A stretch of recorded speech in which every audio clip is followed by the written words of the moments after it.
meeting to order at 3:02. First item on our agenda is a review of the minutes from October 25th. For the purposes of discussion, do I have a motion to approve those minutes? Right, thank you. Second, Yeah, I'll second it. thanks. Any discussion on the minutes from October 25th? Any changes, corrections?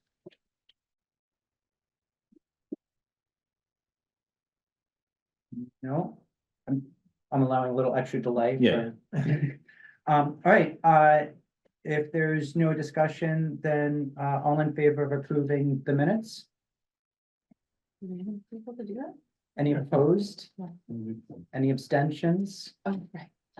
Great, thank you. The minutes from October 25th. All right.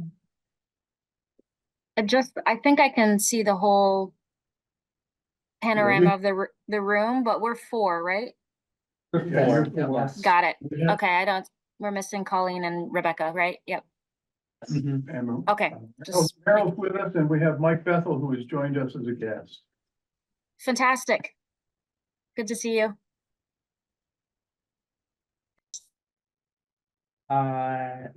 Great. Next on our agenda is a review of public comments. There were no additional public comments submitted through the website this past week.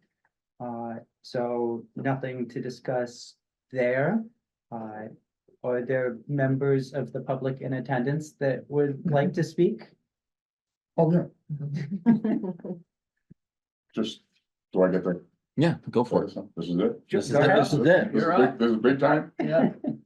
I would like you to put in the charter as you think you know. And you've got the lawyer here, so that's great. Here I am. That the select board and future select boards, can't without a vote of the people engage in anything that's gonna, say $1 million, or maybe $1.5 million, whatever you might think as a lawyer. Can't do it without a vote of the people. For investing things like the ARPA money, or just taking on a project that will increase the budget of our town forever, or seems like forever. I think the people of Bennington deserve the right to have a vote on these big projects before just the staff and the select board goes along with it.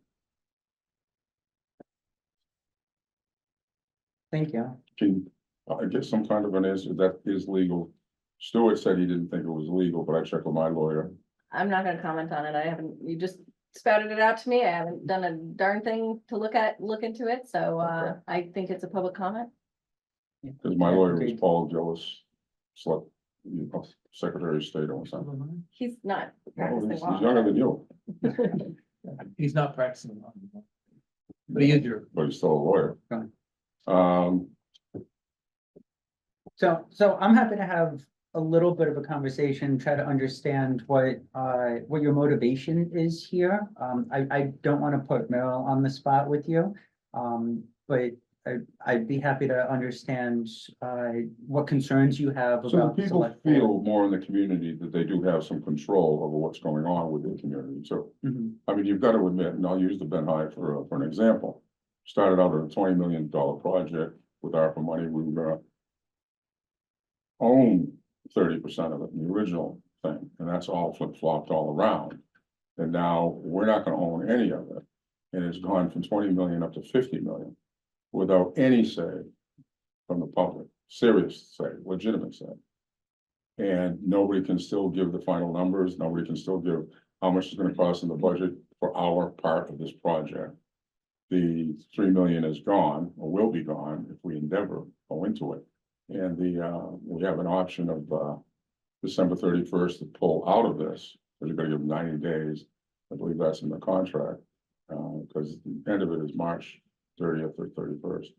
So all I want to do is, this probably won't affect this project, but I don't want something like this to go on and on for future generations of anything without the taxpayer and the citizens and the voters Mhm. having to say, well, yeah, that's a great idea. No, that's too expensive.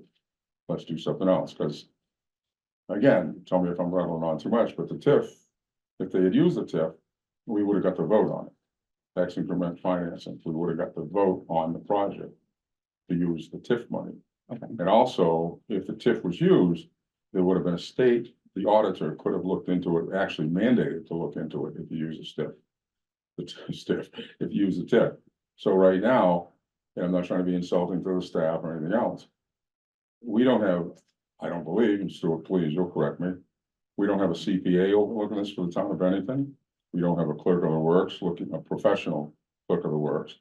And we've got, just staff in over a $50 million ordeal, with no voter approval. And I think that's going a little bit beyond the, and I'd like you to put it in. If the select board doesn't like it, well, you can still send it up state. And they would validate it or not. They would say, yes, this can be done. And, other towns might have done it, might not have done it, I don't know. So Mike, if I understand you correctly, you're looking for a financial threshold.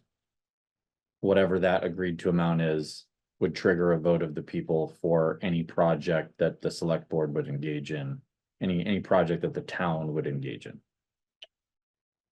Very well put, except the long-term commitment by the town that would then be in the budget. So much of this is gonna have to be in the budget every year.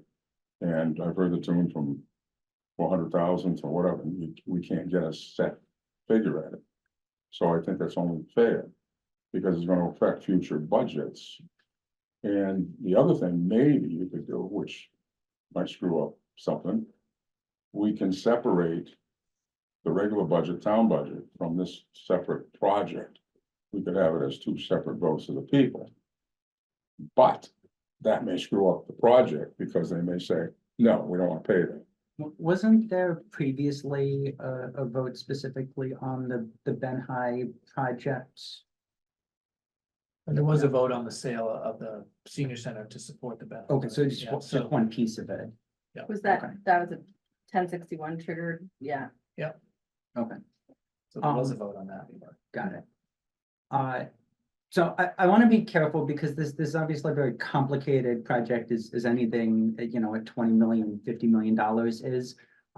So I can only take it face value, like what you said to me about that. I don't know all of the details of that project. But it isn't just about that. And yeah, I hear your concern that this is more of an ongoing concern that you have with how the select board handles these things. Not just this select board, but future select board. Correct, as a general As a statement. general thing for the protection of the citizens of Bennington. And that the fact that we vote on the budget doesn't set your mind at ease enough to No, mitigate. No, those that's concerns. unfair to the budget itself. Mhm. You don't want to have each year somebody coming up and putting up, well, we don't want the whole budget because of this project. Because then the town, they have to take that course. What is the town going to do to the project? Number one. And what about the police department, the staff, everything else if you vote the budget down? You can separate it, but I would rather, well, the project isn't done yet. Don't know if it's going to go forward. Maybe it will, maybe it won't. But my thing seriously is future generations of select boards and people in Bennington. It's only fair. And no offense, this hasn't come up since Stu's been a puppy in the office of, that he holds. Mhm. And she probably wasn't a puppy then either, but, this is a huge project, money-wise. And it's still not ratified, it's not done. You don't know, and, that's what I'm concerned about, is the future of Bennington's next generation of Very good. select board members. Carolyn, I saw that you had your hand up. Can she hear me? Yeah, I understand, yeah, I totally, I think I understand the request, and to me, it is, gets at issues that we've been wrestling with a lot in that particular subcommittee, in the charter of the powers and scope of the town manager and select board, which I think does fall within charters, purview. to me, I think it'll be interesting to see if there is indeed precedent or anything similar in other charters. Because I just feel like I can see that the Vermont State Legislature having some qualms about this. I feel it could really muck up what they see as how they see the scope of a town on the business side. So I don't have any opinion or like estimation either way, but I'm just, yeah, keen to see what we can dig up from other towns. But I do appreciate the question because I think it does raise tensions that are relevant to the charter. I just don't know what the legal precedent or jurisdiction might be. Yeah, thank you, Carolyn. Yeah, Joe? My background is in finance, so I'm just trying to get my hands around because I'm not familiar with the transaction itself. When it was originally voted on, the vote was, there was no, other than the sale, there was nothing else involved. There was never a vote on the project. So when you said it went from 20 to 50, where did the first 20 come from? All the monies, grants or private equity or loans. The town is committed 2 million of ARPA funding for construction there and 500,000 for pre-development from ARPA, but there has been no additional funding from the town that's gone into that at this point. So what is the funding for construction of something? It's for the renovation of the. All right, so when does the procedurally, does the town go out to bid? And they get it, I mean, do they have a project that has a guaranteed maximum price? It's a public-private partnership. The town has agreed to a certain level of investment and the Hale Resources is a private partner that's putting this project together. They have worked tirelessly to put together a $50+ million package of funding from 30+ different funding sources, and we're just one of those 30. The town is. Yeah. So I guess how did it go to 50 million from 20? As they developed the plan and found additional costs, et cetera, that's what it became, yeah. I don't know what it was. Materials cost. But it has not impacted the town's obligation Not- to the deal Not yet, no. at all. No, But they are requesting a change from $8 a square foot to 12. Plus only keep it, I assessed the whole thing for 146,000 for 3 years, and then I don't remember, up to 4 more years. but I don't know what the details Yeah. of this particular transaction would be helpful for I mean, I'm happy to talk Right, about it. No, 'cause I've been doing it it's for okay, I don't a want to long get time. into. I just don't know how that helps with the charter question. Yeah, I think there's two separate things, right? There's like the current project that's going on, right? Which any potential charter change that we would make probably would not affect that, right? Right. And then there's sort of this longer term, like, we have some concerns about the select boards entering into these large contracts without specific approval by the voters. Yeah, I would want Say to, that right? I'd want to You know brought more up- about the you brought process. Up a good point. When the voters first started, it was 20. Not the voters, when the taxpayers first started, it was 20. Now it's jumped to 50 and they still haven't had a say. Oh, yes, we want the project, or no, we don't Yeah, want to get into so, this. so aside from that project though, Mike, I wanna say But that, what I'm saying is, what he brought up is a great point. It could happen to any project in the Mm. future. But I think it's important, since we're talking about specifics, that extra money has all been raised by a private. That's why I was private asking. partner. So it has It had nothing to do with it the has town. nothing to do with the town, except that we have facilitated grants, et cetera. What is the mechanism had it gone from, let's say, 2.5, which includes the 500? What is the mechanism to stop them from coming back to the town and saying, well, actually, it's now a $50 million project, and in order for you to have that piece of the pie, it's now a $5 million? Like, what is that mechanism other than the select board just saying no or yes? It would be, under current situation, it would be first of all, the funds would have to be there. and we Right, don't have right, them. right. But if they had access to additional funds, the select board would have to approve that explicitly after a public hearing.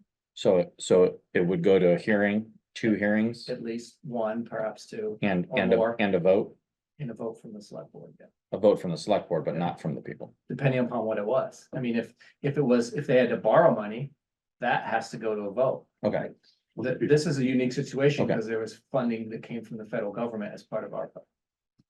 Any borrowing requires a vote. Okay. So that's the unique. But situation. ARPA is a one-time deal supposedly.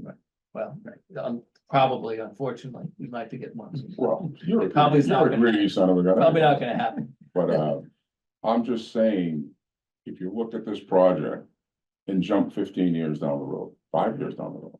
New select board, new town manager, he's retired, he's living in the Bahamas. Nice for you. Nice job, Steve. He's got enough money to fly to the Bahamas. Mike's just trying to get me out of town. But I think if you're gonna do a charter, what do you do a charter for? To protect the citizens of the town. So that nobody gets knuckle pushed into something. There's no safety guards. I'm using this project as an example. There's no safety guards on this project for the public. None. You're wanting to prevent a unique situation from being the normal. Right. Through a charter change, so And- that's and- something that and- we'll look at, And and if you vote on something, if the people say yes, then you've done something great.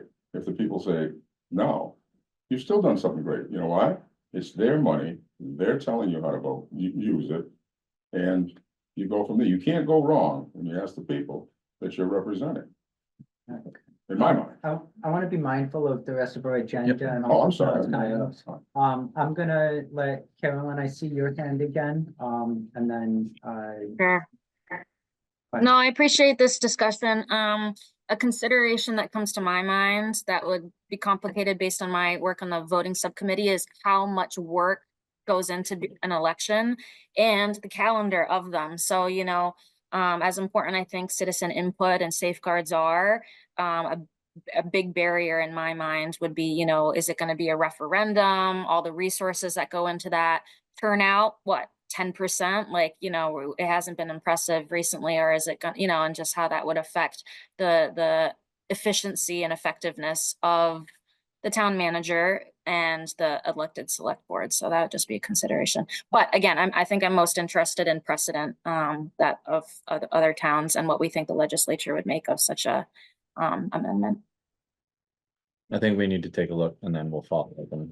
yeah, I mean, I would say, Mike, I hope you've heard here and experienced that, like, we think these are reasonable things for you to be concerned about. But I think also, as evidenced by the conversation we've had, this is sort of, there's maybe some nuance to the situation, there's some complications to sort of sort out. And as you know, we've got maybe 3 weeks left before our final report is due. So I think maybe we'll go ahead and refer this to the governance group, but I don't want you to be disappointed if we come back and say, this was a bigger can of worms than we expected so late in the process. And, I don't know that we'll have time to really look at the whole thing. To be able to Well, I get to think the. you But we have can the- still have the comment live, and it will live like every other comment we've gotten in a final report. And the select board will interact, assuming they read it, they will, we'll talk about it. They will see it there, and that will be a lasting point that the next committee, will be given and everything. So I don't think the conversation is over either there. Well, one final word, and I'll get out of here. It's not gonna be over because this project is making it very difficult for people to let it go. I hear it on the streets all the time. You guys don't, Stu doesn't go where I go and Dan doesn't. But I hear it all the time. The general public, and I don't want the general public in Bennington to always be at our government sucks. It's not necessary. If we do things that the people want, fine. You vote, it's not that much for a vote. So it's up to you people. I was hoping, and I still have hope, that you people will look at this. You have a lawyer here that can tell you, yeah, it can be legal, and let the legislature work it out. That's what they're there for. They're there to say, maybe other towns do it, maybe they don't, maybe they say, hey, this isn't a bad idea. But just to say, well, we don't have enough time, it doesn't take much time to put this. Meryl's right there, I'm sure she could write up a paper in 15 minutes for you. And she gets. Not how my brain works, but. She probably gets 150 an hour, so just prorate it to 15 minutes, But I appreciate the time. No, And, thank you, Mike. I do want to make sure that this gets in our final report as a comment. It would be, I think, extremely helpful if you could submit this as like a written comment so that we don't mangle your words.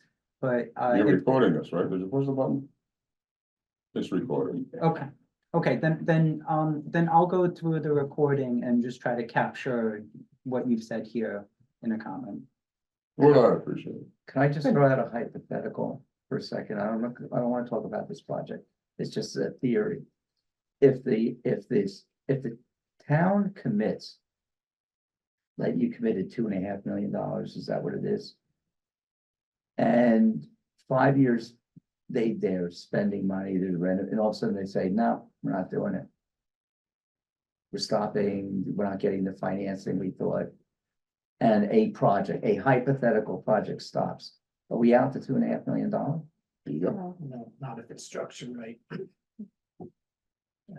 But if you spent it, then you get it back. That's what she's talking about. Well, you wouldn't spend it until you know you're getting the value. Right.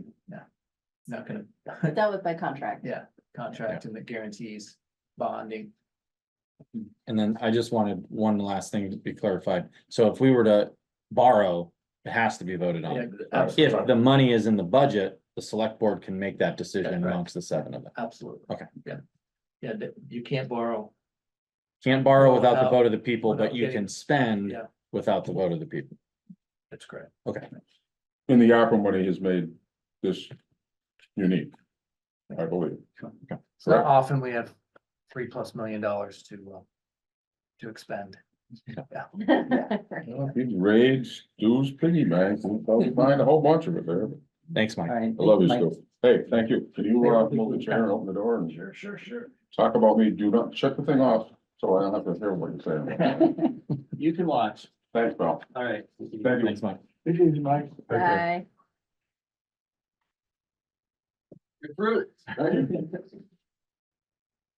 All right, any objections referring that to the governance group? Great. I can't wait. I'm just glad that there was one that didn't go to voting. I know. Anything else for public comments? Great.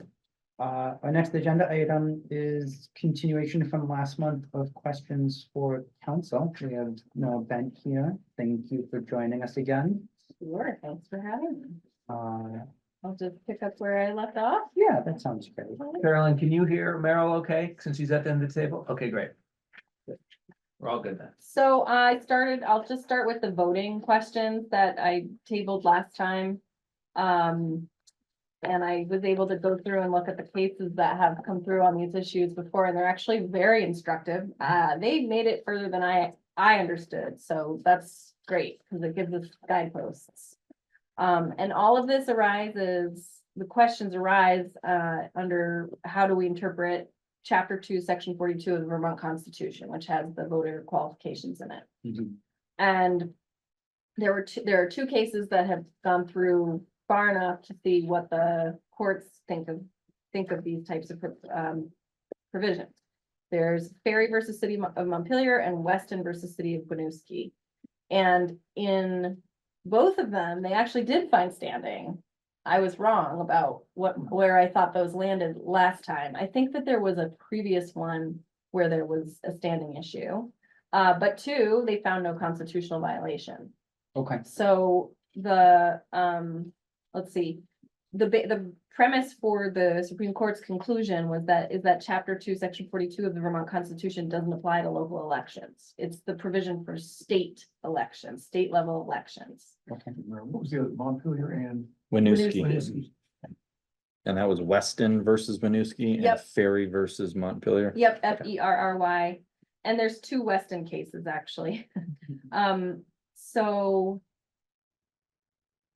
basically, the Vermont Supreme Court, it just came down to the fact that the challenge rested entirely on a claim that it violated this provision of the Constitution. And because this is applicable only to state elections and state votes, it does not have any bearing on what you want to do at the local level. Yeah, they were able to resolve it at the motion to dismiss stage, which is also positive in terms of understanding how long of a legal process is likely to follow if somebody were to challenge it, because that means Somebody filed suit, the town moved to dismiss, and the court dismissed without any further need to deal with the issue in terms of discovery, in terms of motion practice. It was one motion and then an appeal to the Supreme Court, and they said on its face, we can determine that this is not a violation. Okay. So then, just looking where I left off here. So then there was a attempt to bring it as an as-applied challenge. And this is where you have a little bit of a question mark, because this first one was a facial challenge of the provision, meaning just there's no set of facts that could, facts or circumstances under which the statute or regulation could be valid. That's the standard that you would have to meet to win on a facial challenge. But as applied challenge means it's unlawful as applied to whoever the person is who's bringing the claim. And in Weston 2, the court just said, well, you could have brought that in Weston 1 and you didn't, so we're not gonna let you have another bite at the apple. So now comes another challenge to Burlington's non-citizen voter charter provision, which is Morin versus City of Burlington, MORIN. And that is pending, and it is taking the new angle of an as-applied challenge. And they've added in an argument that the charter provision is unconstitutional as it applies to local school board and school board budget votes, because Vermont's school funding is a statewide system. The argument is that school-related votes are statewide in character, even though they occur at the local level. I think that challenge appears to be weak, as school budget votes are conducted locally and relate to matters delegated by the legislature specifically to municipalities. So that right now is pending before the Vermont Superior Court. There's a motion to dismiss. It's probably going to be decided very soon, at least at the trial court level. But I do think that it's very clear, and the Supreme Court has clearly spoken, that Section 42, those Section 42 requirements apply to state elections, they don't apply to local elections, and that municipal charters may include provision allowing non-citizens to vote in local elections on local issues. Okay. And that appears to be constitutionally sound. And given that Montpelier and Winooski have both survived those challenges, looking to the Montpelier and Winooski charter provisions is good guidance for how to structure a provision that would likewise survive a constitutional challenge. And I think, as much as possible, I'll try to keep refreshing the page on the Burlington case and let you guys know. Can I ask you a question on that? See Is, anything. is there any issue with excluding school board votes from a non-citizen's right to vote? Well, I think you can define the parameters of. Yeah, that's right. I mean, yeah. I'll also say that in Bennington, were we to approve 16, 17-year-olds or non-citizen residents, they still wouldn't be able to vote in the school board because the Okay. school board exceeds the boundaries of Bennington. Correct. So we would just avoid that issue entirely then. There you go. And I looked at that. Is that legal though? I guess is my Yeah. question is, are we protected from Yes, because excluding that? the constitutional requirements are at the state level, and the locality has the ability to carve out where it wants to allow that type of voting and on what issues. I think it, well, In these two cases, was this just non-citizen cases? non-citizen cases, we So don't have the age The age thing issue. hasn't been. I could not find, there's no Vermont precedent on the age requirement. I don't know that, I'm not even sure if anybody's tried to do that, Right. but Brattleboro. Yeah. But I think the same logic applies to the legal framework. So I think you can take from the the non-citizen cases, the same principle. That it's within your, because there, obviously the Vermont Constitution does say 18, Mhm. but if it's in the exact same section that the Vermont Supreme Court has said that applies to state. One of the things that we've found as we've looked at this is that Vermont voting guidelines say that anyone that's allowed to vote in a particular election is also allowed to hold that office. So if a 16-year-old can vote for a select board member, for example, then they can also be elected as a select board member. And so I've heard some folks have concerns about a minor on a select board, like signing contracts and things like that. That's an interesting one, and I did not run into that issue, but I can look into that further. Is that not a separate consideration though? Like we wouldn't, in theory, not support changing the age of a voter simply because there may be a different issue that needs to be worked out in terms of like a contractual obligation, right? Like he or she may need a signatory, or a quorum could be a way around that. Those sound like questions for a lawyer. Yeah, no, I'm sorry, I'm I'm taking notes. talking it through. So that's a good follow-up, though. I Just think- happen to be looking at you while I'm processing. I think that's an important consideration, so I'll follow up on that question. Thank you. Interesting. It's, this is all, I mean, the stuff is very interesting. I heard And that you could just write something up in 15 minutes and it would be done. Oh my God.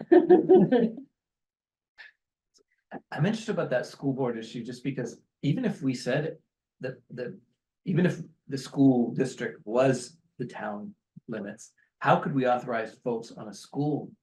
We don't control the school budget or voting or anything in our charter. The charter, they're a separate municipality, right? Well, they are an independent school district. Right, so our charter has nothing to do with it. We couldn't do anything. Yeah, we don't. We could not impact their voting, even if they weren't a So that region wide. consideration is just not, It's not something just for us to doesn't worry factor about. in, Yeah. yeah. Yeah, well, I believe that in the other places where they've approved these types of changes. Well, I don't know about Montpelier or Burlington, but I know in Brattleboro. This might get a little more complicated, but in Brattleboro, originally they were allowed to vote in school elections. Hmm. I And wonder then, how they and got then the that. state mandated Well, that their Brattleboro school. it may not be an independent school. It may not be an independent school district, yeah. Oh, and then the state mandated that their school district merge with a larger, that's and how it then they changed. lost the ability to Correct. vote in those elections. Okay, But I think that maybe is also complicated by the fact that when Brattleboro originally approved 16, 17-year-old voting, they did not do it through a charter amendment process. They did it through some other sort of, I don't know how, but not I through think the it was charter. a referendum. Yes. Okay. okay, but irrelevant for us anyways, regardless, right? Well, I mean, I think that those cases are very helpful and giving you the information you need about what the size of the can of worms. Oh, we're aware it's large. But you know, it's not as large as you think because somebody else has forged some of that ground already and kind of, you know, I'm sure that there will be other creative attempts to challenge these provisions, but the decisions on these matters, including the Supreme Court's decisions, were not complicated. Mhm. So that's a positive thing. And they didn't And it require, wasn't like a long drawn out. It was like, this is Right. an easy call. They're allowed to do that. they did not require any factual development. I mean, that's really Okay. an interesting, it's just on its face, so Clarification, is it section 42 or 242? 42, 42. yeah. You just were probably hearing this, chapter 2, section 42, and you were just hearing my speech. Did, My. did we ever figure out what the population was? If we, of the 16, 17-year-olds, No, who would be, No. how many people we're actually talking about? How many of them would actually vote? No, No, because not how many would vote, because there's precedent and, some of the other municipalities. prior turnouts were very minimal, but I think, at least in the discussions I had, and I won't speak for the subcommittee, but my interpretation was the potential turnout is irrelevant to the charge in front of us, which is if there's 500 16, 17-year-olds, but only 10 of them or 2 of them show up, that's irrelevant to, should all 500 be allowed to participate? Similarly to, we have a town of however many people in the last election, 1,000 people showed up to vote, so. But yeah, I did ask the clerk, Drew, about the size of that population, and she didn't have a sense, and I was directed towards the school district, but they didn't have a sense because of how that population, it's not just looking at a grade because there's so many towns that go there, so, They couldn't break it down by town. right. I was thinking of it from a process and cost. You know, what we have to do internally to accommodate that change. You know, I guess is the juice worth the squeeze? I mean, Depends who you ask. I hear you there. Mhm. I think, well, going back to what would it cost in general? The additional ballots that we were talking about was like $1,700, I think was the total expense. If we were to handle our own component, is that ring a bell to you? I mean, I think what I remember hearing is that it would cost about $1,700 to print an additional set of ballots for, I think, enrolled or registered voters. And that would have to be done, I believe, at November elections. Because the youth or the non-citizen residents could only vote in municipal elections. So that would have to be a separate ballot from the national elections, the state elections. And so you'd have to print an extra set of ballots to be able to split those races out. I think on town voting day, probably you wouldn't have to print an extra set of ballots because everything on that ballot is municipal. Okay. You just wouldn't give them a school ballot. Right, Right. ballots are separated. Great. Okay. The lean priority question. I'm sorry, before we move off of Yep. voting. Were you able to look at, were we able to implement different voter registration processes for different populations, to have some internal process that we can validate someone's eligibility I outside think- of the state election management system? I think you can. I think the question is whether you want to go through I mean, I think that's more of like a cost benefit question than an issue. I think you can. It's just. Okay, Can whether I that's- throw a for instance at you? Could, in the charter, we say that non-citizens and or 16, 17-year-olds, whatever is, presented potentially, would have to provide certain documentation by a certain time to validate or have that check and balance for residency or meet the requirements of voting? Are we able to do that? state When issued that's- ID. Right, because the concern of the state, not necessarily, we don't have that same ability.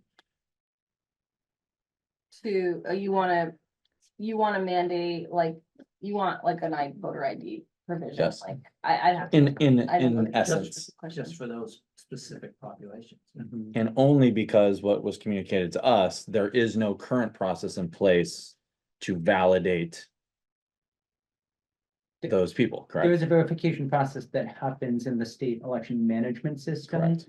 But the state election management system does not have the ability to enter these additional populations into it. So then there's no verification process that happens, for example, in Burlington with non-citizen residents. I can look into the question, but I would be very wary of anything that treats a particular class differently in that regard. Mhm. If you're saying you have the right to vote in our local elections, but you have to jump through all these other hoops, I can look into it though. That always makes me, Precisely why I'm asking. yeah. Yeah, I had the same reaction. I think it's a good question, but it makes me uncomfy.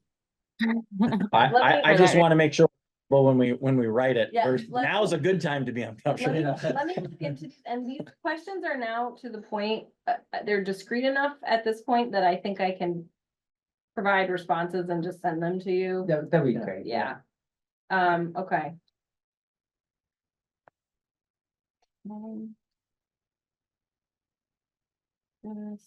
Okay, Feel free to move. I just want to make sure yeah, that that's fine. got on your plate. Okay, so then, the lien priority, I've had an opportunity to find some other cases that have addressed this, and basically they all say, depends on what your state law says. So I think that it's a question that could go forward as a proposed charter provision. I don't see any particular legal reason why it couldn't be. I think it's more the question of, will the legislature agree with it? And I also wondered, oh, let me finish what I actually. So it would be a super priority lien for municipal code enforcement liens, very similar to what you already have for municipal tax liens, municipal utility liens. It would be, you'd be drawing a parallel to those that already exist. I think you'd want to make it apply to all types of code enforcement, so any sort of ordinance enforcement provision, not just zoning, not just this, but all code enforcement, just to treat everything on an equal playing field. Okay. And then I was thinking if you were inclined to include such a proposal, such a provision that a detailed summary of the problem that it's intended to address would go a long way, because I think having that policy perspective is helpful. For the legislature. Mhm. Okay. And then I think it's supportable as a potential charter provision, but it also could be a proposal to a general state law change. I mean, the only concern, and I think it came up last time, was if Bennington has this odd modification to the general provisions of lien priority, that may on its own give the legislature hesitation, but is that gonna cause people to have an issue or concern about lending money in Bennington? And you don't wanna, disrupt people's ability to get home mortgage loans. No, and I think when this first came up, I said the same thing, is that you don't think people get it knocked on the door by a bank? A few of the local banks that do this, because it's not gonna be well received by any financial lending institution. But That- counterpoint, they have accepted that for tax liens and utility liens. So it's not a total, I don't think it's a total non-starter. I think that it makes more sense on a statewide level is what kind of where I came down on that. But I just, the other kind of funny thing is when you're examining title for a property, how many people are going and reading the particular charter for the particular town that they're lending in? I mean, probably not very many, so I think there would be concern for out-of-state lenders. But I don't know what would happen. I mean, the law is the law, but it might, those things might give the legislature pause. Do you think, like existing mortgages would get like grandfathered in? Or- Oh, yes, Yeah. yeah, it could not be a retro, I don't think that could be a Yeah, retroactive. yeah. So then, jumping off from that, I looked into I looked into how other municipalities are dealing with the vacant property issue and just kind of like derelict property issue. Mhm. I do think that you could deal with it with a charter provision you could request a change to allow the imposition of an additional tax on vacant properties. It could be considered. Okay. You could add into, this is not a charter change, but you could add into an existing ordinance a registration fee that increases depending upon the length of time that the building has been vacant. And I think that you have a good argument that the fee supports the administration of the vacant property ordinance. So it's not an impermissible tax, it's a fee that actually goes to deal with a problem and a process that is necessitated by that problem. Okay. You could add to the ordinance requirements relating to vacant buildings that the owners submit by certain dates a plan, which includes a date by which the building will be habitable and occupied or offered for occupancy or sale with daily fines for failure to comply. Ordinance. That's an ordinance change, but I think you may need to add a provision to grant the town Okay. authority for that type of ordinance change.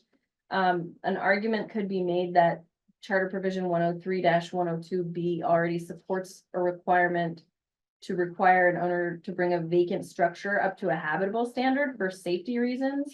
But I don't think it could go so far as requiring that a person actually ensure that the property is occupied or offered for occupancy or sale. So that's where you'd have to get separate, I think, a separate authority from the state legislature. Okay.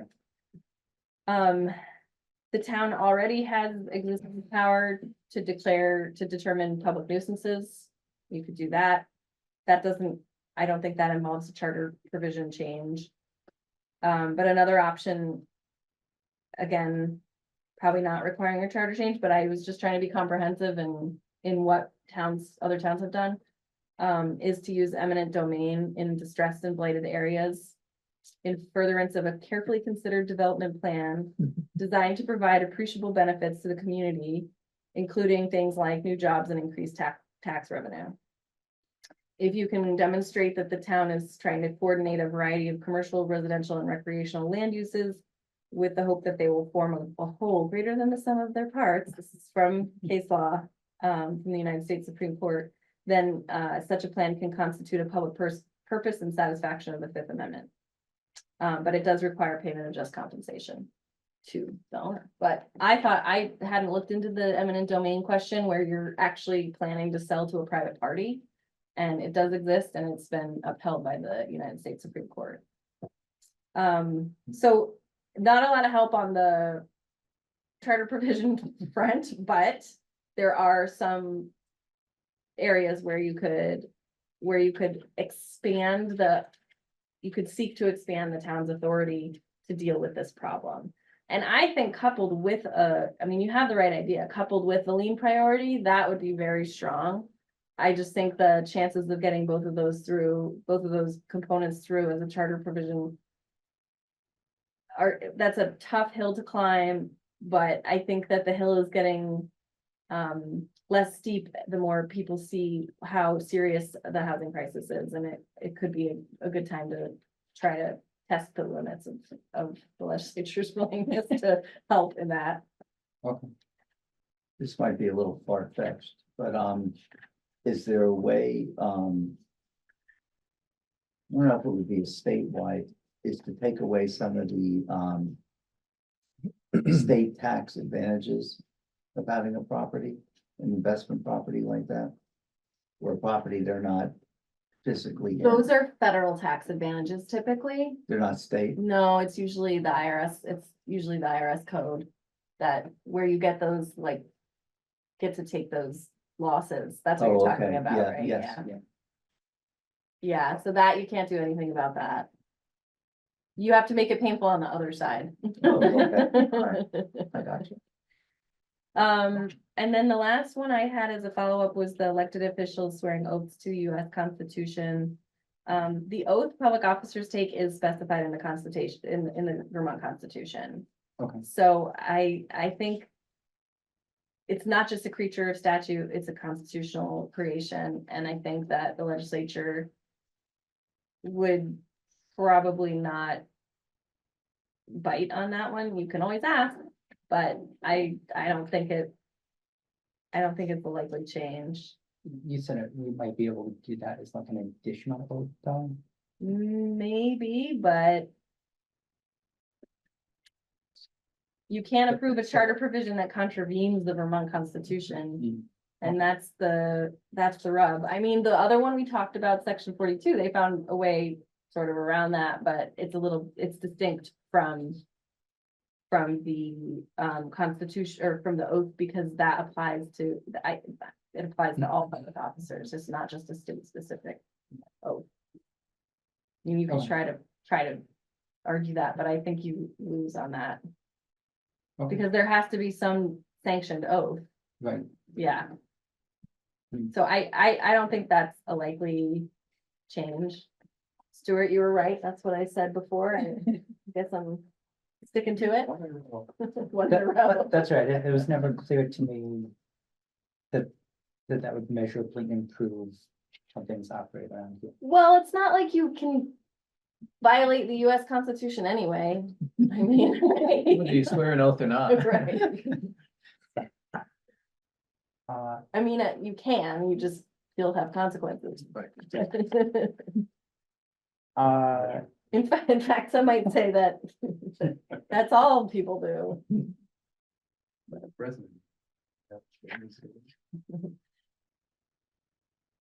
talk about registries.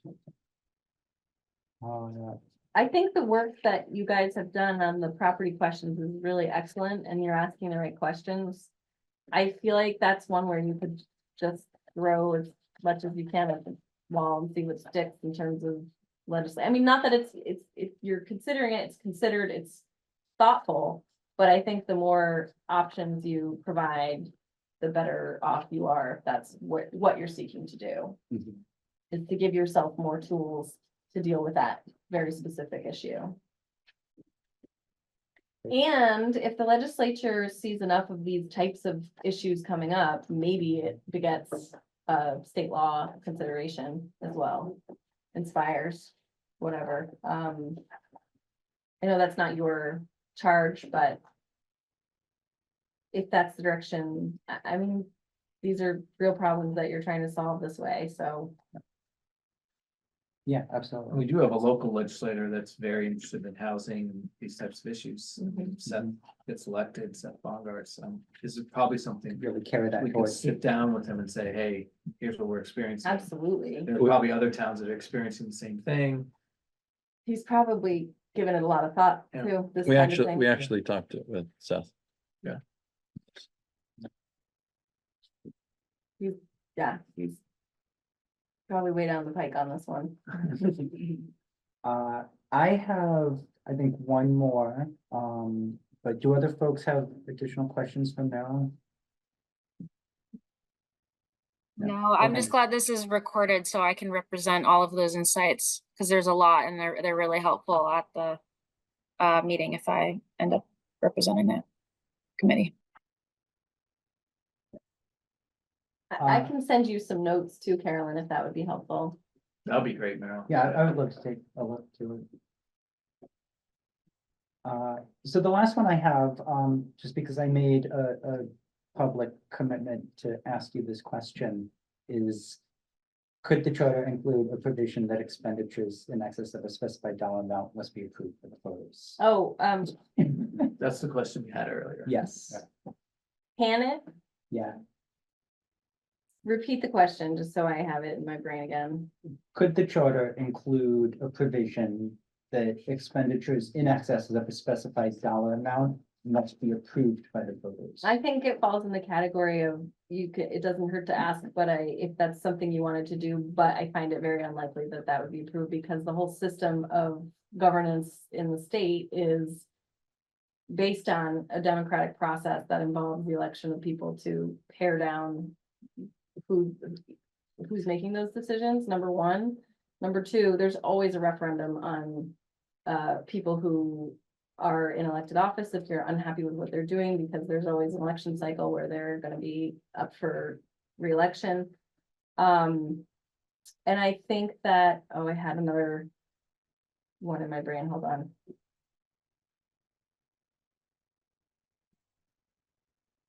Yeah, I think the legislature has been careful in how it has carved out which powers of municipalities are tempered by the ability of voters to call it to a vote. And I think that it's very unlikely that that would be one that would fall into that category, but I've done zero research and I'm happy to do some research. I don't see an impediment to the request. I see a impediment to the likelihood of That it that, gets of that being a provision that the legislature is gonna view as helpful in any way. Does that, No, Makes yeah, sense. that's great. Thank you. but if you would like me to put that on my list of, I'll put it on the list of double check to make sure there's no prohibition I'm not thinking of, Okay. or some provision that, it's gotta be constitutional.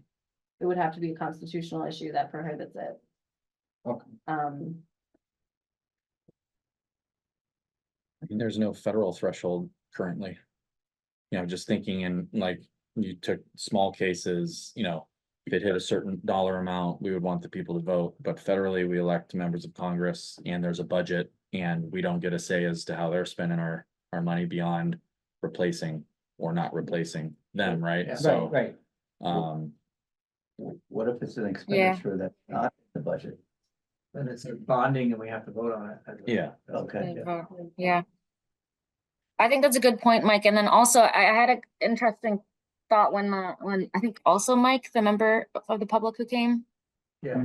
was Yeah. like, you know, the role is to like protect and look out for the citizens, which you know, the role of the charter. And I agree with that, but would also add and allow for accountable and efficient government and governance of the town. And I just don't think the what he's hoping to see would help efficiency at all. And I think there's sufficient accountability in current systems. So, you know, we can't have a select board of, you know, 5,000 people, you know, nobody wants that. It needs to be a balance. And I think it's pretty good at as is, but I'm looking forward to the research too.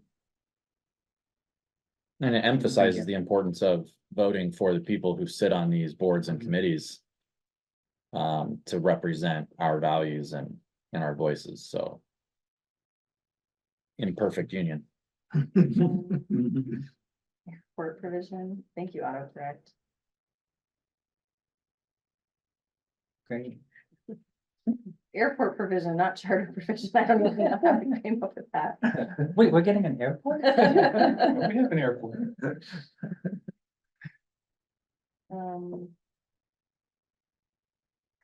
All right, well, if there's nothing else from Meryl, I will thank you profusely for everything that you've, all the knowledge you've shared with us and your opinions and your time, your research. Thank you, and I have a list of these discrete questions. I will send notes to you. Thank you. And I'll send my notes from this conversation or the past two conversations, my summaries, because I have them already. And then I will send separately a response to these questions that we've identified.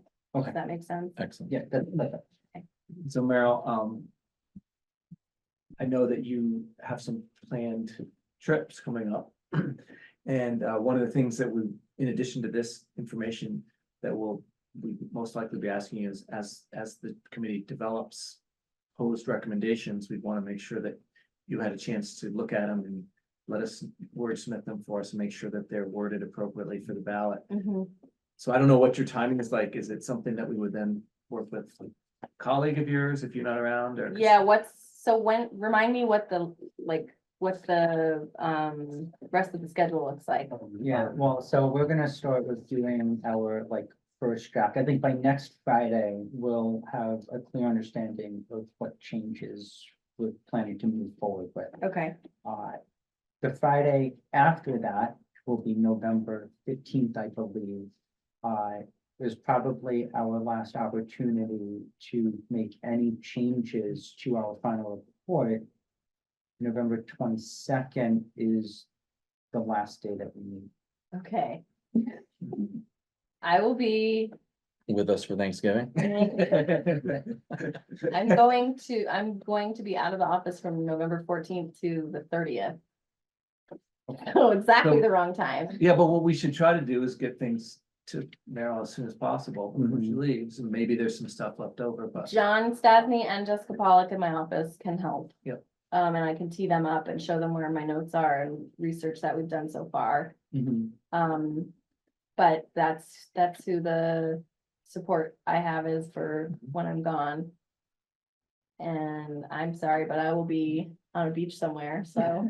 Stuart, what's our I would what's our say- time for getting it, the language for the This ballot? Too maybe. The ballot question has to be, I think, This one, resolved this by one? December. Yeah.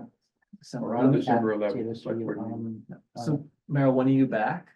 The 30th, Of November, so we'd have a little bit of time to Yeah, we'd have tweak to have. the language for I the think we have ballot. to have the warnings for the first charter Mhm. public hearing signed on the 11th of December. Okay, So even if we didn't have it perfectly worded, we. Yeah, we're also gonna meet on the 16th, so that may give us enough time as well. I think it has to be warned by the 27th of Okay. December. I'm just thinking, I mean, we get, it's the concepts that we really have to, if we have to tweak some wording after. And I've got the Fine. warning drafted now, it's just a matter of getting the questions onto it. Mhm. All right, So those seven, I think, are the ones that Yeah. have a chance of being, you know, Did you? one of our final I've got it. recommendations. I think based on our discussion It's today, there's chapter. maybe one or two additional ones, probably on the property side of things that you raised Yep. that we might take up. okay, But I don't think anything beyond that is likely to get enough of our attention to wind up being a recommendation. sounds good. Great. Anything else? Thank you. thank you, Meryl. Thank you so much. Thank you. Have a good weekend. The weekends before a big trip, a big, time out of office are always really fun. Yeah. Very relaxing. Oh, nice. Typically Hey, when. Jackie, oops, Fine. I gotta take care of something really quickly, and I know if I leave, go from 4 to 3, can we take like a bathroom break or something? I can be back in like 5 minutes. Yeah. 5-minute break. Or Let's do or that. you guys can continue if you're okay with 3. I feel bad. Okay. Okay, yeah, that's okay. Let's take a 5-minute You break. need- Yes. I Okay, do. I'll be right back. Thanks. 4:04, so, okay. Nice. Goodbye. It's still recording. Is that still on? Yeah, let me Okay. turn off the recording. Can I pause recording? That's the question. Yes, pause. And you wanna shut that door too? The recording is now on. All right, we will reconvene at 4:10, I guess. Close enough. Thank you, everyone. Our next agenda item is reaction to the select board presentation.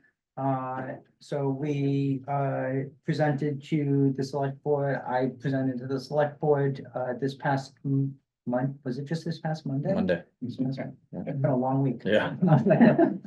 It does seem like a long time ago. That's- I think it was received well by the select board. We had maybe fewer comments from the public at the meeting. But I did get at least one comment afterwards that was provided here. That was quite complimentary of our committee. And happy to hear your perspectives on how that went. No, I thought you did as you did the last time, a very good job. I think there was a lot more, at least when I was there, I don't know what happened when I left, but there was a lot better decorum with the select, board, but, I think all the points and where we were was very well articulated and, questions were addressed, even by the public, so. You still got some applause. I mean, that's pretty good. That doesn't happen every day. Yeah, not a lot of applause at select board meetings. Yeah, I think the one thing that I appreciate about this committee in particular, and even in the response from Stu, when that question came up is there's a feeling like things are black and white. But especially when it comes to these, the charter tasks. We've, to each person, been very careful to speak for everybody. We've been very careful to answer immediately because things are so complex and have so many layers to them. And there's so much thought that goes into it. It's not as simple as just, yes, we want to do it, because even if we want to do it as a committee, that actually means nothing. It still goes to the select board. It still goes to the people. It still goes to the state legislature. And there's all those hoops and barriers. As a check and balance on that. So I really appreciated the time that you took, especially considering, the discussion about Ben High that came up. It was, I don't want to use the word volatile, but passionate, probably. And then that, as we saw today, carries over into the work of our charter committee. So I appreciate both of you guys sitting there and going, look, I don't know the answer to this, but we'll look into it. We'll talk to council. And I feel that it's a very good process that I'm happy to be a part of, so that we're not just making rash decisions on these things. So. Carolyn, anything from you? I mean, we obviously heard from Mike Bethel, who was the individual who came up and asked a question at the select board on Monday, and he was here today, which was great. Yeah, no, I watched the recording earlier today, and I thought you did a great job, Jackie, and I appreciate him showing up today and continuing that conversation with us a bit. And further detail that, the forum on Monday just doesn't really allow for. It's a little too bad it's so late, but so it goes. It happens. But no, I think you did a great job. Thanks. Thanks. I was I guess on the topic of the forum, I was reviewing the report of last charter review committee that was in existence for about a year and a half or so. And it looks like in that time they held 4 public forums. Based on the time that they were around and 4 public forums and we've done 2, I think, I get the sentiment from all of us, but I'll speak for myself that, I wish we could have looked into some more of these topics, but the time just wasn't there for us to do that. In hindsight, when we go through lessons learned, I think that the public forum should be earlier. Earlier preemptive work, like something like that came up today. If we had a public, maybe it would have come up earlier. It would have given us more time to vet it. Even if we were in our infancy stage as a committee, we still knew what we were asked to do and look at it. May not be a bad idea. Because we do get public comments, but we don't get in person. That something that might come up that's not in the initial comments to I don't know, I'm just thinking. I will note that the select board had at least 2, maybe 3 meetings to gather public input about what the charter review committee should look at. So I think those preemptive ones may have occurred. I'm not saying that was enough for that, but it wasn't like the select board didn't solicit public comment even before they formed the committee and completed those charters. To your point, though, I mean, I do think it would be a pretty beneficial thing for the actual committee, once selected, to sit before the public before they start their work, based on what the select board has done. And then, because it does put it on a more personal level, as we've seen with several different issues. And then also it gives that one last opportunity. Like, here's the committee. These are the people in charge of this. Come meet them. Here's your last opportunity before they begin their work. So, we just scrap it and just start over again. It's fine. Well, it also shows. Personally, I think. Yeah. The select board and the management staff lost track of the 5-year commitment. So when it was brought to our attention at a board meeting by Maria, it was like, oh my God, we've got to do this. And we were already halfway through the year. Gotcha. So your time frame was incredibly compressed Right. because we hadn't really been paying attention. And, Gotcha. and it was designed sort of backwards so that the recommendations that we wind up making could be on the town ballot this coming March. And so I believe they worked backwards from there. That's right. And We looked at what the time frame was and said, okay, here's what you gotta do. right, and so we got the time that was left, you know, in that process.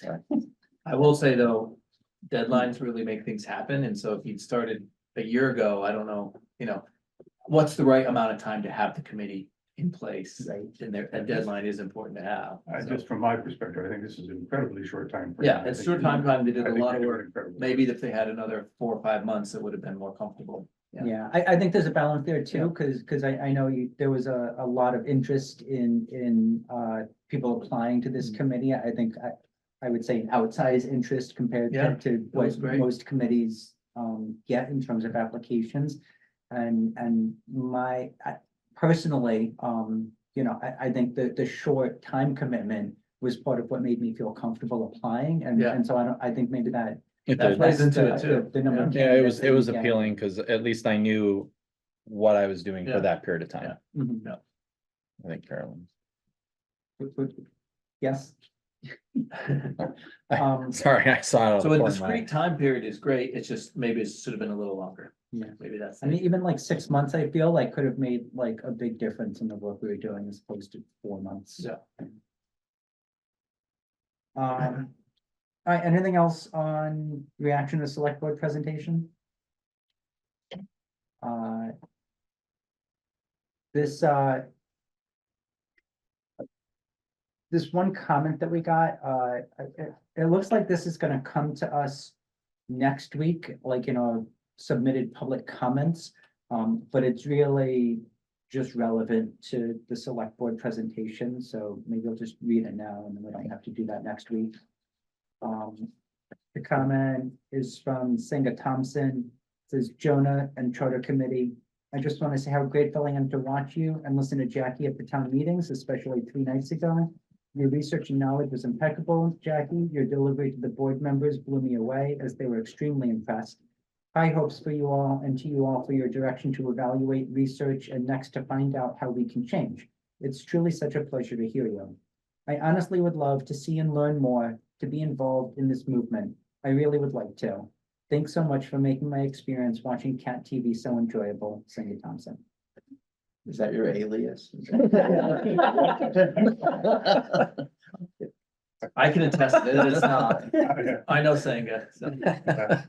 I That's know some- wonderful. That was I was good. kidding. That was good. That's really Uh-uh. kind. Yeah, no, it was lovely to read. Oh, man. And Jonah, to his credit, did respond to her, letting her know the many ways that she can get involved in our work. Which I think is also perfectly appropriate. And so, I would love more input just like this. I'm sure.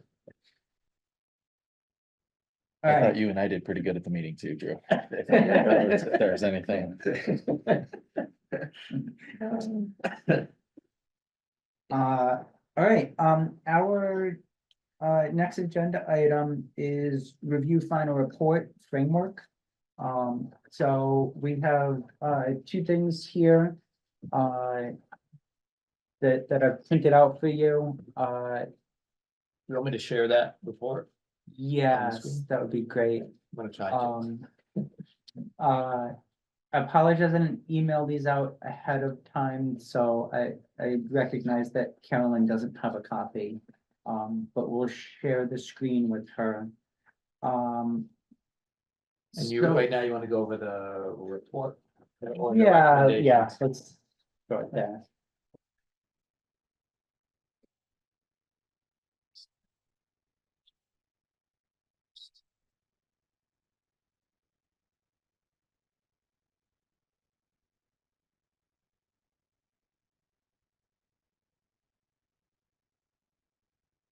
Putting Dan on the spot here.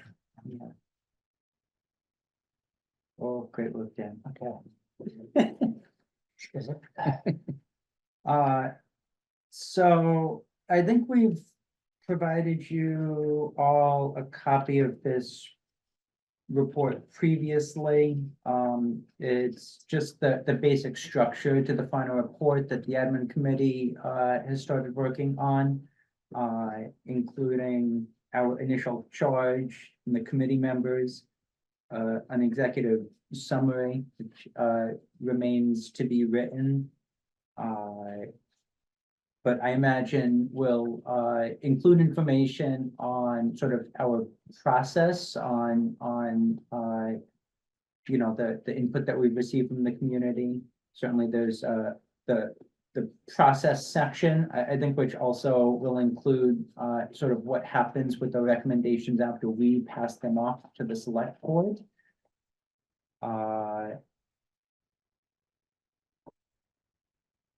Some of what's in here right now is just some of my notes that I started just dumping into this document. Again, talking like we just had about sort of some of the timing of this and how that's affected our work.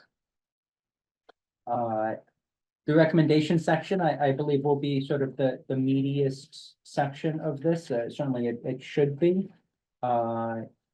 Will include any of the, so I guess we could have a conversation about this piece of it. Whether this should include just the recommendations that we are going to make, or if it should additionally include some of the topics and ideas that we've considered here. Even if the result is we do not recommend this change be placed on the town ballot.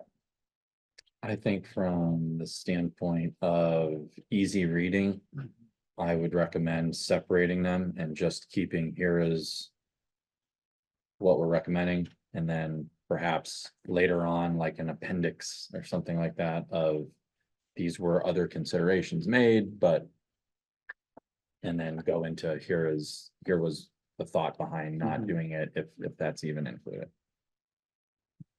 Sorry, I can't see the screen. You can't. No, sorry. Let's try this again then. Or if you want to shoot it to me in the email, I can open it on my computer here. I think I can I think, let me get give it. that to you quickly. Can you see it now? Yep, thanks. Let me go back up to the top so you can. Just don't reply to that.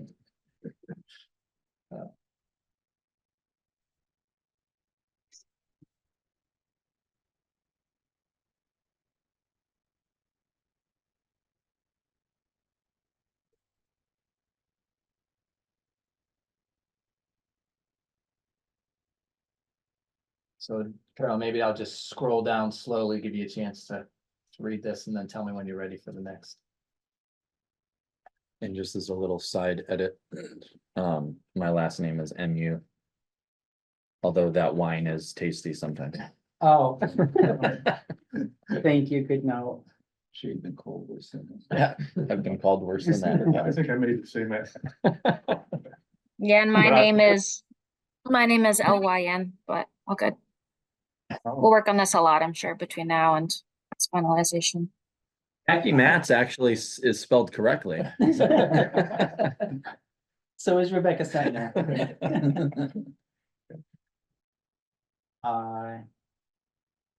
Yeah, I think that makes sense that other things we've considered, but have chosen not to recommend can be in a separate section. So then I think originally we were looking at this, at structuring this very much in terms of, like the various topic groups that we've formed to look at these things. But as I look at this additional sheet, and Caroline, I did just email you a copy of both of these documents. You know, I'm looking at like the 6 potential recommendations that I've put together here. There was a 7th one that I handed off to Meryl a minute ago. That was the the options tax that Mhm. would apply specifically to short-term rentals. And then, like I said, I think maybe there's one or two additional ones that will come out of, our conversation on the governance topic. But I guess my question is, do we think it still makes sense to structure this recommendation section as like, here's like the voting stuff, here's the property stuff here, or if the sort of initial subheading should be the changes themselves, right? So recommendations 1, 2, 3, up to 7, as opposed to recommendations, housing 1, 2, 3. Does it make sense? Well, I mean, we do things by committee as a whole. So Yeah, I mean, we're I sort would of, support you, I would support you just doing recommendations because what is it, it shouldn't matter where it's coming from. It's coming really from, right, I see that point. I don't know if it's, again, if it's just easier reading for them to understand that this is associated with this section versus just the whole. I don't know. Mhm. I think that's just a choice we have to make. because I think initially, like, my thought at looking at this was, I mean, like, if you look at the housing section, right? You know, the format that's followed here is like, you just have like one background section. And then be like, here's the 3 housing recommendations that we're making. But it feels like many of the recommendations, maybe all of the recommendations. Will have sort of their own rationale and their own discussion that goes along with them, right? And so, seems like they should each sort of be able to stand on their own, especially if they're each going, you know, onto the town ballot as individual proposals.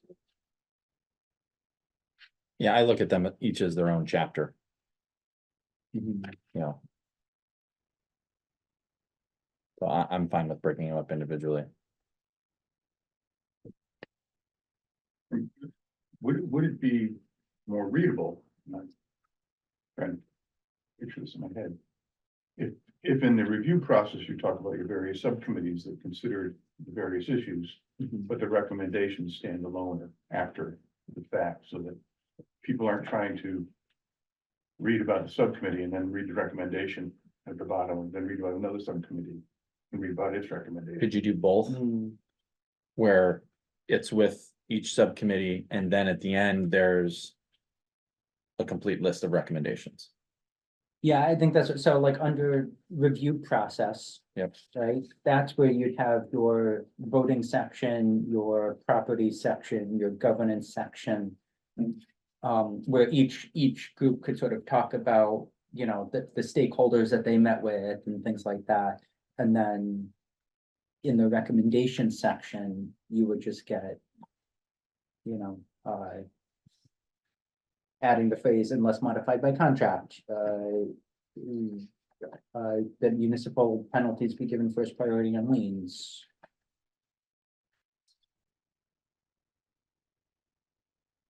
Because then I think I like that, because then that gives us the ability to describe the work that has been done in sort of our research groups. And then separately and clearly coming from the committee of the whole, the recommendations. To Mike's point, you could. Inserting myself here, I probably shouldn't. But you could say, from the governance committee, here's the recommendations. You don't have to explain the whole process in that, just put, these are the recommendations from the property committee. But they're not really recommendations from those committees. They're Yeah, you're recommendations right. from the charter. You're right. review. Yeah, You're and right, that's- you're right. That's where it gets a little gray. I just know if I'm reading this, I want to see all the recommendations right up front, in executive summary, and then I can read the rest if I want to. I just know that's how people act. They're Yeah, like, no, I "Hmm, mean, what's the meat? attention spans. What's the meat, you know, show me what did you guys? What are you gonna recommend? Yeah. In the executive summary? Yeah. And then if And I then you wanna can do- find out why, Or the then- rationale, then it all comes afterwards. Yeah, Yeah. you know, Good point. that's a good point. I do the same thing. I mean, when I open up something to work, I go right to how much it costs. And then I kind of work my way back. Yeah. How we Sure, got there. sure. Yeah. So I mean, I get that. Wait, I guess then, Carolyn, I see your Carolyn hand. agrees. Oh, I just have a quick, I don't, I'm easy either way. I guess I agree with, Dan and Drew though a bit, but, my question is when we say recommendations, we'll say like, we recommend that the voting age should be lowered, or are we saying that plus we recommend that section whatever of the charter be amended and do the whole like bracket, strike through, underline stuff as we expect it might be presented in the final, vote? And subject to Merrill's input? Question.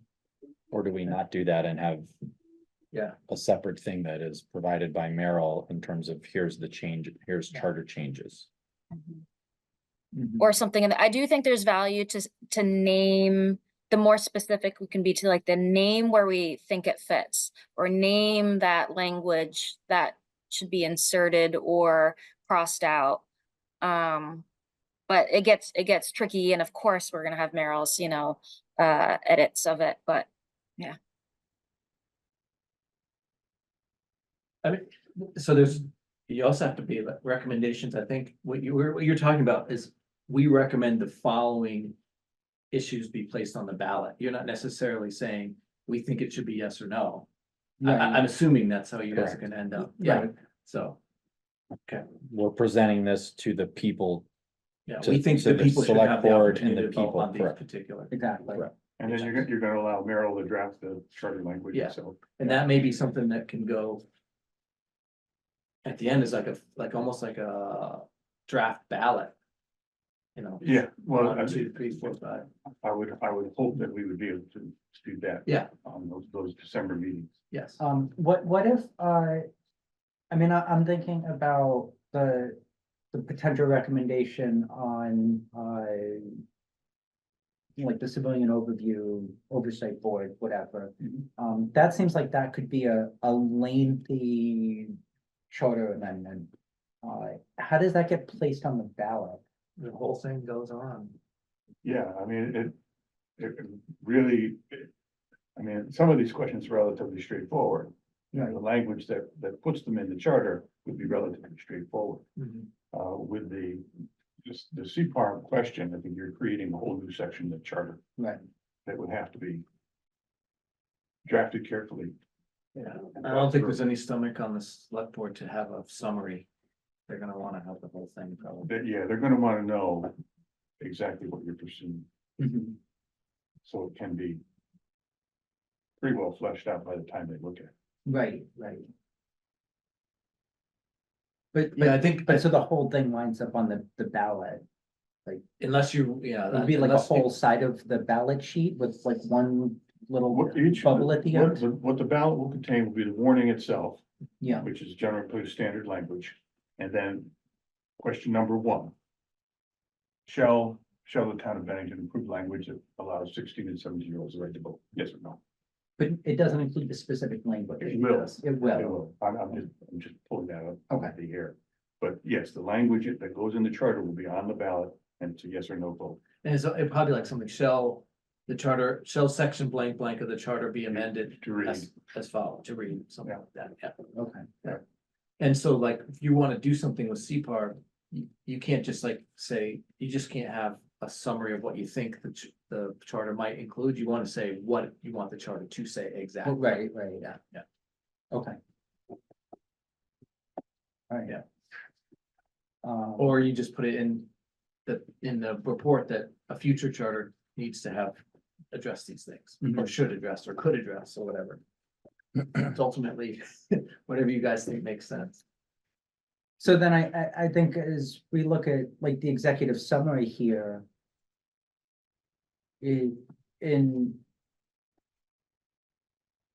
In trying to keep that useful as a summary, maybe the full language of the charter change doesn't belong in that section.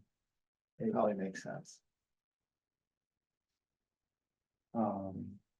Okay, so. And then we can, like, hopefully we'll be able to add on to the, like, Merrill's specific ballot item, recommended ballot items. Yeah, I see your report containing the report, your appendices, and then attached to that will be a proposed ballot. Okay, So that the board will either accept or reject the recommendations and accept or reject the ballot. Yeah. And the ballot questions, strike question 2. Because an executive summary wouldn't be very useful if we just put the ballot items on it, because it's not easily understandable. that's not some of it. Yeah, it's not. It's technical language that people might. Yeah. Struggle with. Okay.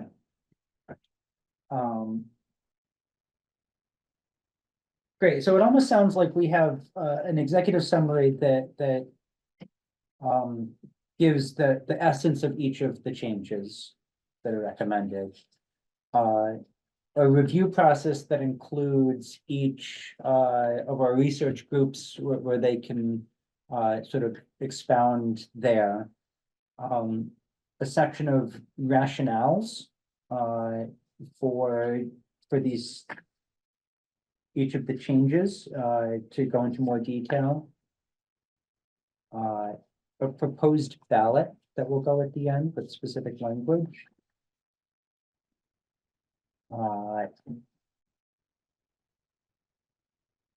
I also have a section of other things that this committee has considered that we're not going to move forward recommending. And then, of course, the responses to public comments. I think the couple that we previously discussed as a whole committee and voted on or shown here. That section will clearly be expanded. And then a lessons learned section at the end.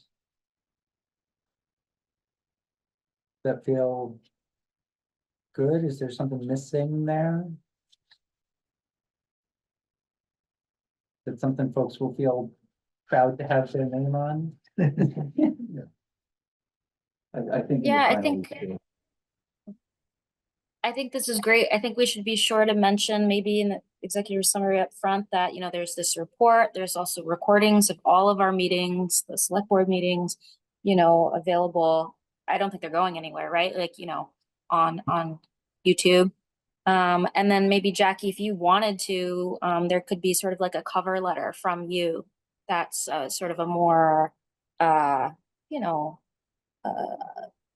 outlining, you know, how much we enjoyed or, you know, our experiences and mentioning, you know, Jim's service and things like of that nature. That might be nice, but up to you. Gonna mention the liaisons, aren't you? Did we never forget you? I'm gonna laugh when I see the public comment from today as the cover letter. What a coincidence. We especially appreciate this comment.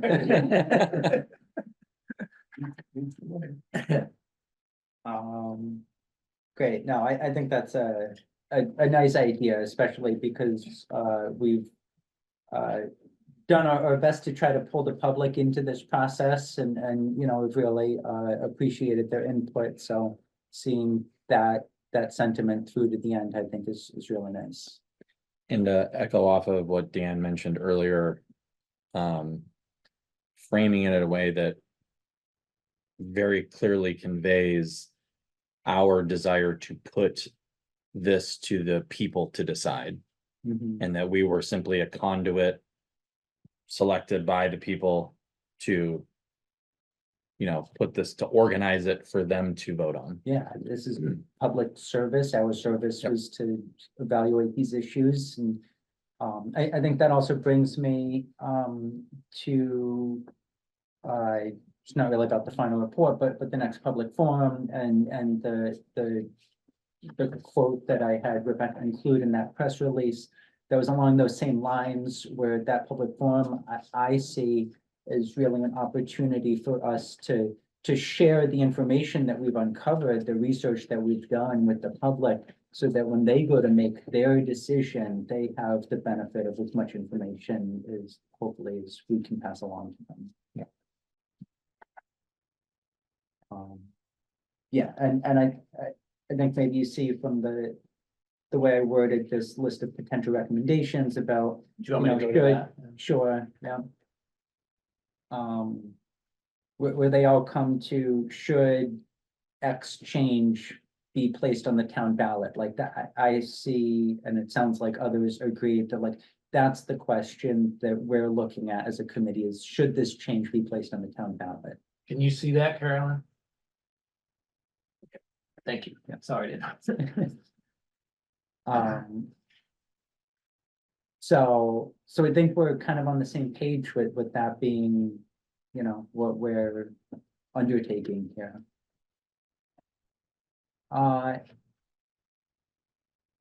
So anything else about sort of this framework, the structure of this final report?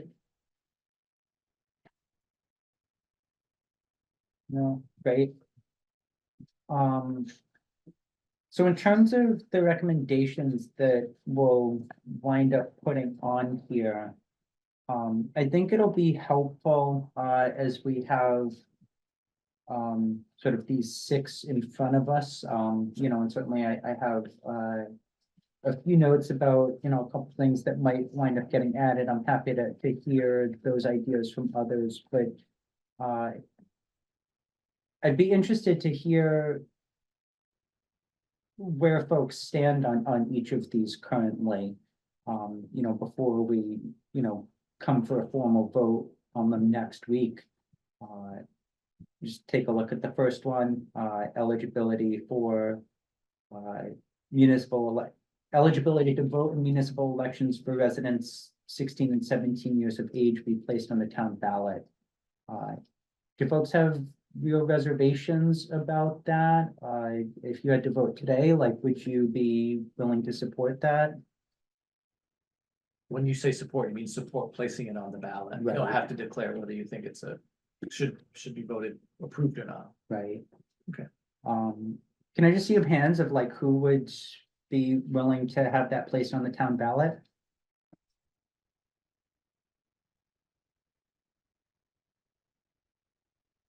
I think my reservation is the 16-year-old component.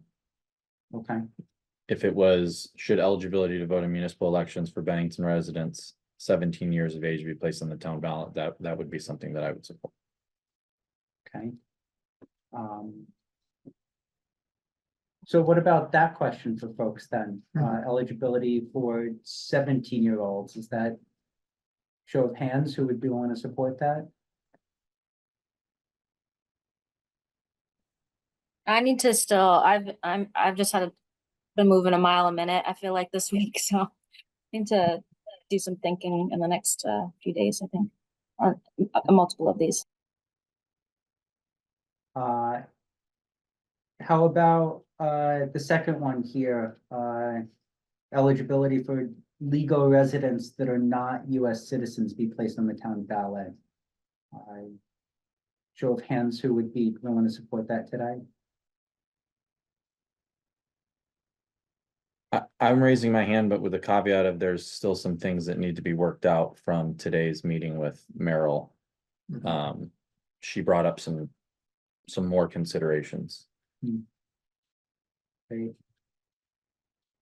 The third one, automatic mailing of absentee ballots to all registered voters for municipal elections be placed on the town ballot. Show of hands who would support that.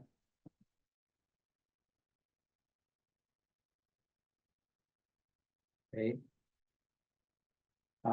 Number 4, granting additional authority to the select board necessarily to implement a rigorous civilian oversight board be placed on the town ballot. I think there's probably still some chunky discussion to have here. But so I guess I'll say, like, could you imagine some amount of authority being granted the select board being a change you'd be willing to support?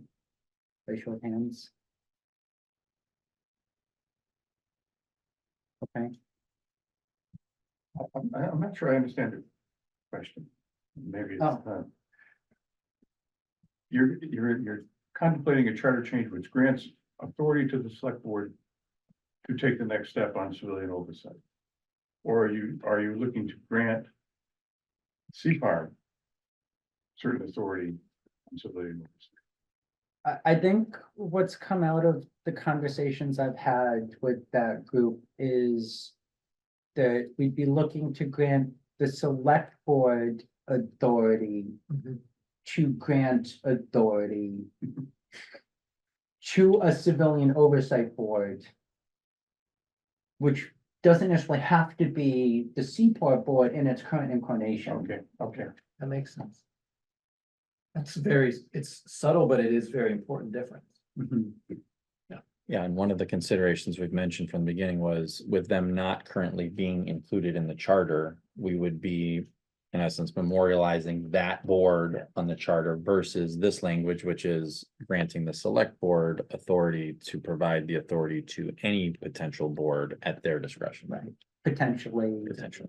the CPAR board, potentially a replacement to the CPAR board, potentially an additional board to the CPAR board. Okay. The select board has the authority to act as a civilian oversight board. Or to themselves act as Yeah. that board, but not to create.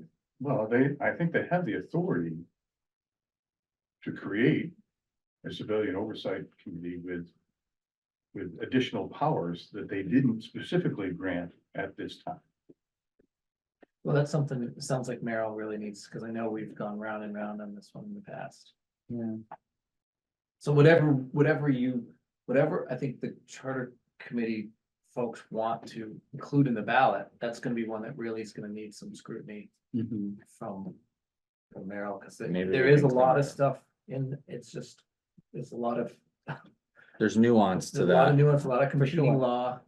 It's a tough one. And of course, I'm the manager, so I'm speaking from my perspective with my employees. I think we need to be careful about the message we send to the police department with our reaction. This is our and evidence. Yeah.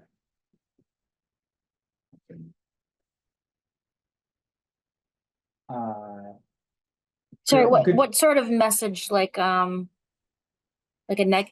yeah, Well, if you were to be in favor of an aggressive oversight committee with subpoena powers and all of that, you're sending a message to the police department that is needed, that somehow we have looked at the process and we think it's needed. And when you look at the relatively small number of complaints that our police department actually gets, yeah, I think it doesn't balance with that kind of an approach.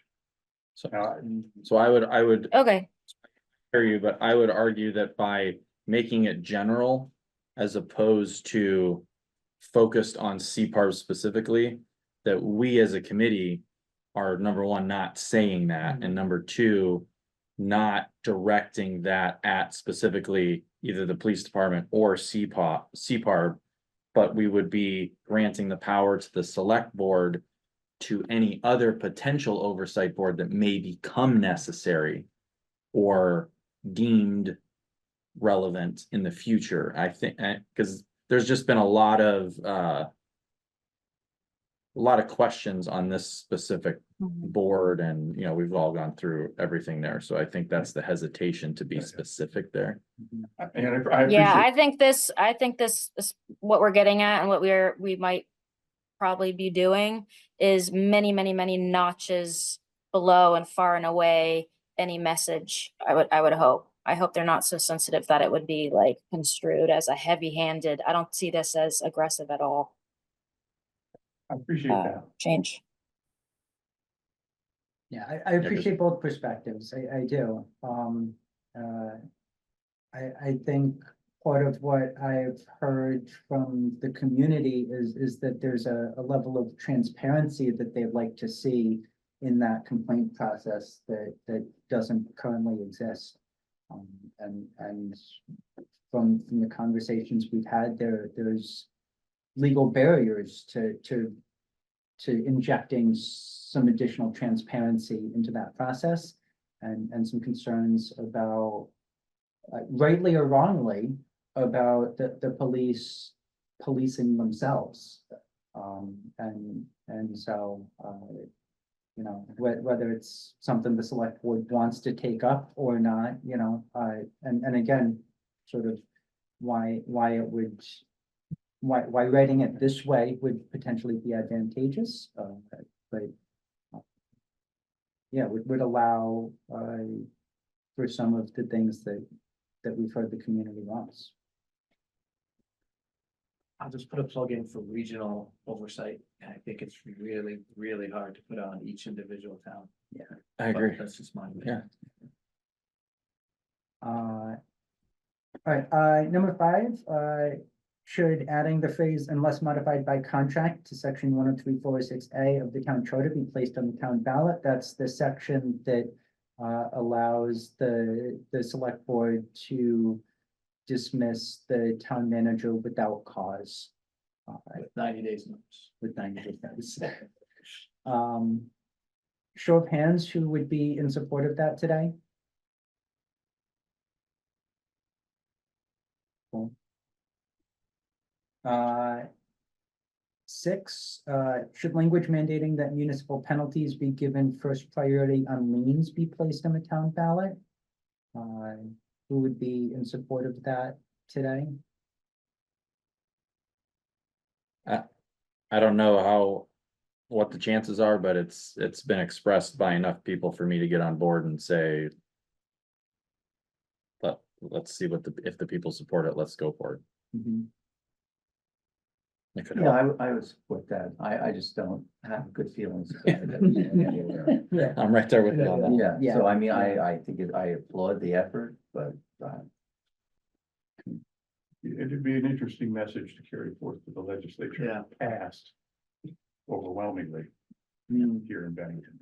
yeah. The legislature would have to wrestle with it then. I know it's not listed here, but the one that I added for Merrill, should language allowing the select board to create a 1% options tax that applies specifically to short-term rentals, be placed on the town ballot? Who would be in support of that today? I would.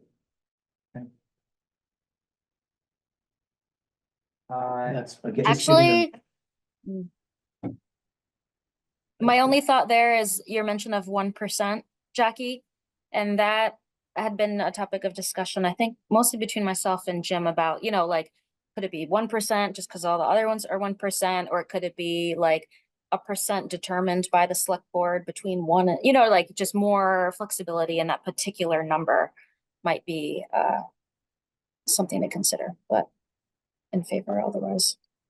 I think it has to be 1%. I think that is what a local options tax by definition is. Yes, that's correct. And the tax. Oh, that department- is?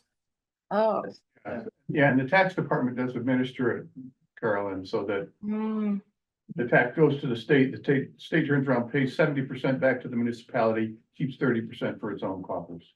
Right, right. And there's no flexibility in it being anything other than a flat 1.0. I think that's correct. If Any you're gonna call it a topics? Right. Yeah. You could potentially have a different charter change that has a different tax, but there's already a framework in place for Sure. assessing a local options tax, and it's by definition 1%. And you're Okay. saying we're only guaranteed 7 cents. 70%. Well, maybe that's what we should be arguing. That's how the local option tax works.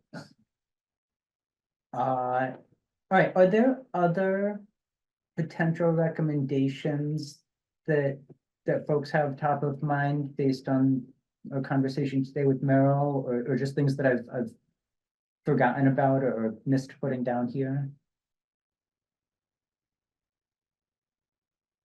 I think I would want to do a review of, all the public comments.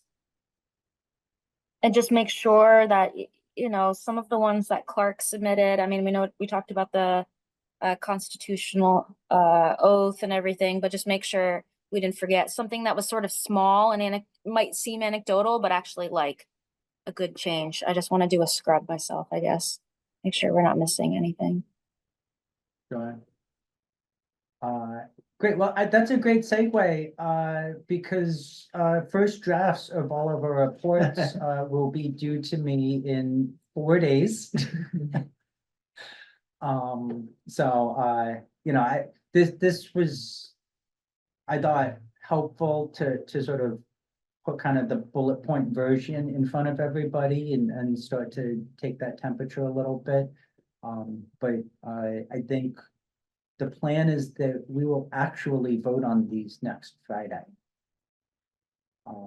So with all the information you have, unfortunately, I wish we could have dug up books more of information, but it's time, I think, to make some hard choices here. All right, great. Anything else on the final report or these recommendations? One more time, recommendations to. November 5th, we said, Wonderful. is the first draft of each group's contributions to the final report. So I will take the changes that we've discussed to the final report here today, and make some adjustments to this document, and I'll send it out to everybody tomorrow. And so then you can use that as a starting point for your contributions.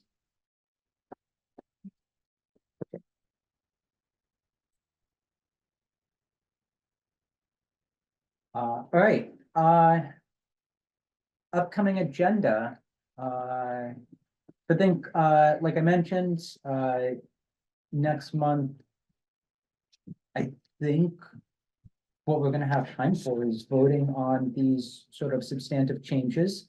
And then maybe a reading of the first draft of the final report with everybody's contributions sort of merged in together.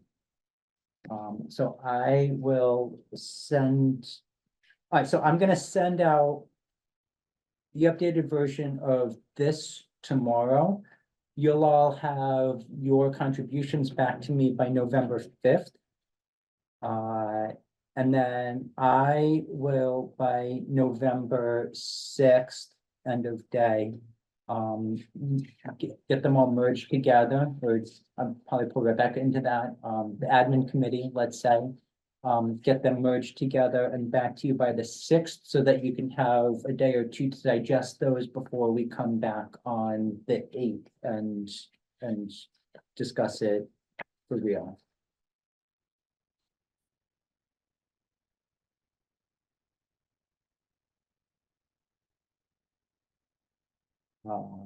Okay. I don't know that we'll have time for much else at that next I agenda. don't think so.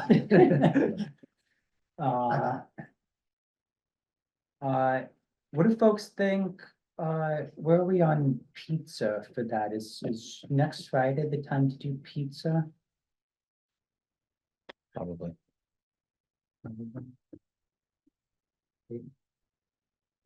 We'll work together on that. That happen? Yep. If you buy pizza, safety invoice and submit it to me. Yeah, well, We'll reimburse you. we can, Oh, okay, great. Can it be made as a contribution without reimbursement?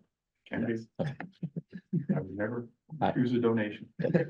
Happy to donate to the town. I'll get you a letter with a 50 or federal ID on it. I'm all right.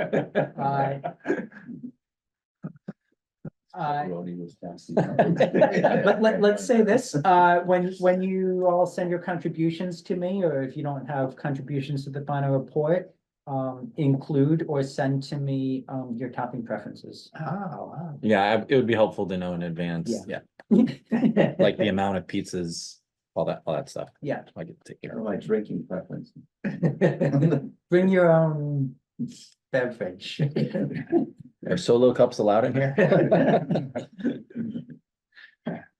No alcohol on town premises. All right, great. Any other business? I just wanted to remind, for the recording purposes, the public that all of our recommendations were the topics of those recommendations were what was brought to us by the select board. We have taken the considerations of what was voiced by the people and the select board to us. We've done our research on it. What they will see as recommendations are the areas that we feel it is appropriate that the select board and the voters themselves should be able to have their voices heard once again. It is in no way a statement of our personal belief, even if some of the topics happen to align with that. Yeah. This is not our report of what we feel the town should do. This is our report of, based on the facts, here is what the town is now tasked with deciding what our values, morals, decisions, however you want to describe it, and then that gets sent up from there. So I just wanted to, remind everyone, big picture, that that is the process of this charter committee. Yeah, absolutely. Carolyn, any last words from you? No? Bill? Nope, I mentioned via email, I will be away the week of the 11th now, unfortunately for work. I was in touch with Jackie via email, which means I'll miss the last public hearing. So we can maybe talk more of over email, but I'm just apologize to the committee for that inconvenience. I was thinking maybe I could send a video of myself in speaking on the properties topic. But I'm open to what makes sense. If not, I'm happy to step in, but I would like us to connect prior to that, so that more of your voice can be heard and expressed. Yeah, I'm easy. I'm flexible. And then the Friday of that week, I'll join virtually. Yeah, I think, We'll figure it out. either way, I think it would be good for you to be able to speak in person, on that topic, regardless of if we have a video from Carolyn or not. Okay. So. All right, well, if there's nothing else, do I hear a motion to adjourn?